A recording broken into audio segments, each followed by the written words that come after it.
Hi 8th graders, welcome back to Can Do Science. We're going to be looking at the hot versus cold demonstration. In your Google Doc, you will be filling out and making predictions and observations for the demonstration. Make sure to highlight all of your answers, and when you're done with this, you're going to submit it in Google Classroom. So the question today is, does the temperature of a liquid affect the density of the liquid? Now, what do we know about density? If we look at these two containers,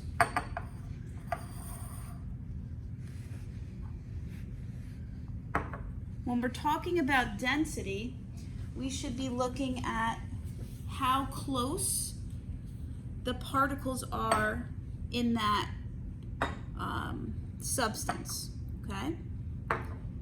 So in the sugar, the particles are very, very close together. So we say that the sugar has a high density. Whereas the ping pong balls that are in the beaker, you can see a lot of space in between the particles. So this would have a low density, okay? So please fill out your chart based on your observations of these two beakers. All right, we're going to put those aside for now. Now, let's discuss temperature.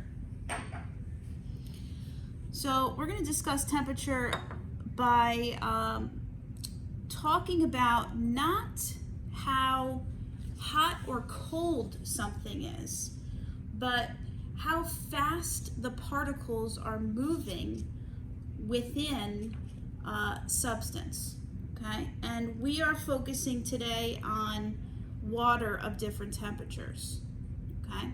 So in cold water, how do the particles move? In hot water, how do the particles move? And in order to see that clearly, we're going to use some food coloring to show the particle movement. So in this beaker, we have cold water. We are going to add food coloring to that beaker, and we're going to watch what happens. Going to give it a couple of seconds.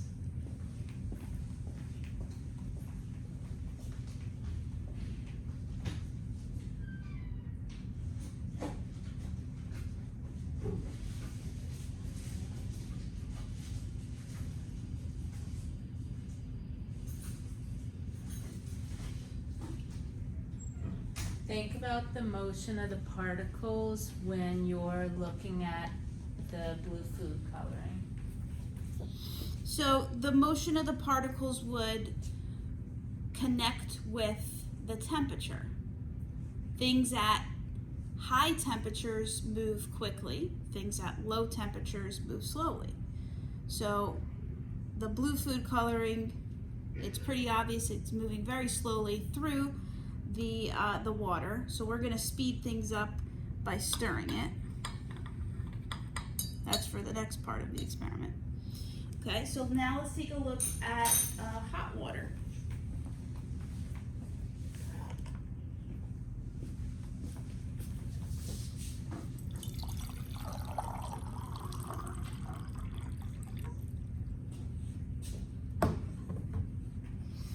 Okay, we're going to add the red food coloring.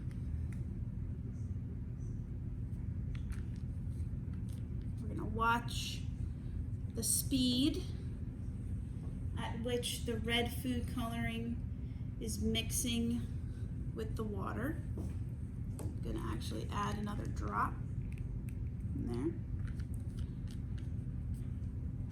there. Okay, so obviously it's moving much faster. We're going to speed it up a little bit, but compared to the cold water, the hot water, the food coloring in the hot water spread out much faster, okay? So we're looking at higher temperatures, faster moving particles, colder temperatures, slower moving particles. This is what you should be filling out in the table in the background section of your demo. Now, let's move on to the variables. So our independent variable is going to be what we're changing in the lab. So we have 2 beakers, right? So our independent variable would be the temperature of the liquid, because we have hot liquid and we have cold liquid. Our dependent variable is what we are measuring. So if we go back to our question, does the temperature of a liquid affect the density of the liquid? We now know that our dependent variable would be density. That is what we're measuring, or we are going to use our observation skills to measure how the temperature might affect the density of the liquid. All right, now take a moment to form a claim. All right, so you should have been working on your claim, and remember your claim is an if-then statement, and you should have started your claim with if the temperature of a liquid, fill in the blank, increases or decreases, then the density of the liquid will increase or decrease. All right, so now we're going to move on to the demo part, and we are going to fill 2 plastic cylinders with different temperatures of water. So the first cylinder is going to be filled with cold water, that's represented with the blue food coloring, and the second one is going to be warm water.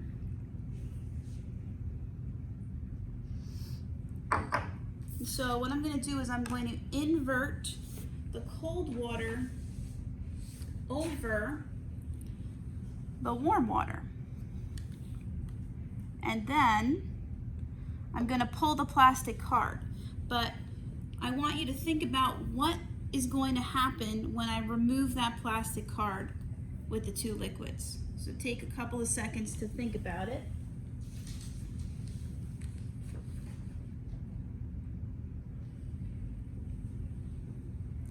Okay, and let's see what happens.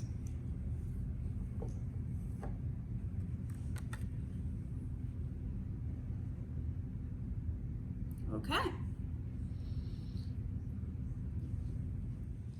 All right, at this time you are going to record your observations.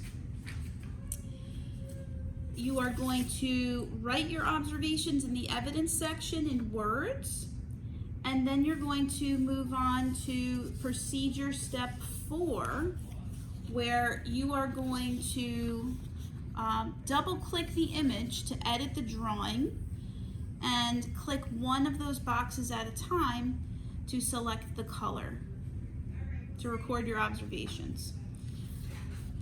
The next thing that you're going to see is the reverse of the experiment. So we are going to once again fill 1 cylinder with warm water and the other cylinder with cold water. But we're actually going to do the reverse.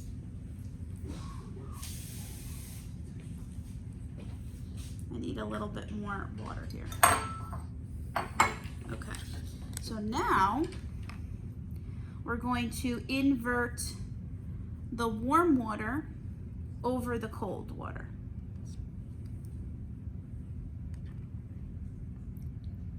That's okay, some of it spilled. Now you're going to make your predictions. What do you think is going to happen? Give you a couple of seconds.